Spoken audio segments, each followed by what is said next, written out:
కోరుతా ఉన్నా ఎవరైతే కొంత అడ్డంకి కలుగుతా ఉన్నారో తప్పకుండా ప్రభుత్వం ముందు ఎవరు కూడా ఎంత పెద్దోడైనా ఎక్కువ కాదు. ప్రభుత్వమే పెద్ద. ప్రభుత్వం అంటే ప్రజలందరితో కలిసిందే ప్రభుత్వం.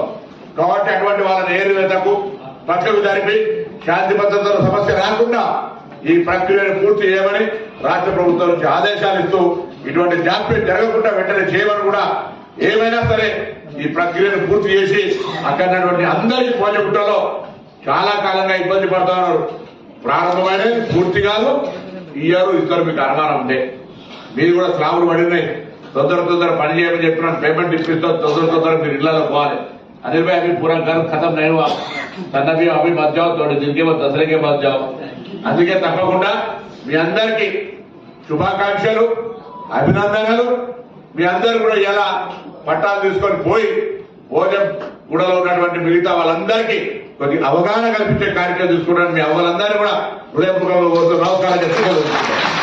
అనిల్ యాదవ్ గారు, డిప్యూటీ మేయర్, అదేవిధంగా గౌరవ శాసనసభ్యుడు మాజీ హుసేన్ గారు, జిల్లా కలెక్టర్ గారు, ఈరోజు భోజగుట్ట నుంచి ర్యాండమైజేషన్ తర్వాత ఇల్లు పట్టాలు పొందుతున్న మీ అందరికీ కూడా నా హృదయపూర్వకంగా అభినందనలు. ఈ కార్యక్రమానికి భాగస్వామ్య అధికారులందరికీ కూడా అభినందనలు.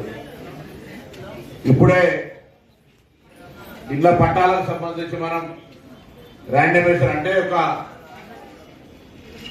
కంప్యూటర్లో ఎటువంటి వివక్షకు తావు లేకుండా, అవినీతికి తావు లేకుండా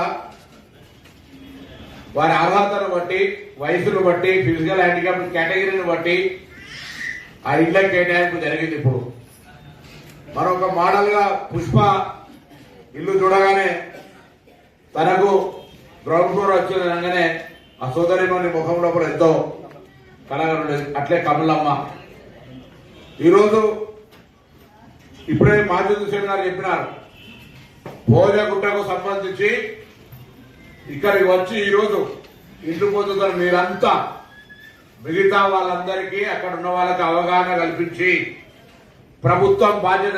సత్యలక్ష్మి ఇక్కడే ఉండండి, ఇస్తాం. ఈ కార్యక్రమం ఎస్పెషల్ గా సార్ ఎన్ఐసి వారికి కూడా ప్రత్యేక కృతజ్ఞతలు సార్. వారు కూడా మనకు సాఫ్ట్వేర్ చేసి చాలా అద్భుతంగా చేస్తున్నారు. ఎన్ఐసి టీం వారికి అండ్ మన కలెక్టరేట్ సిబ్బంది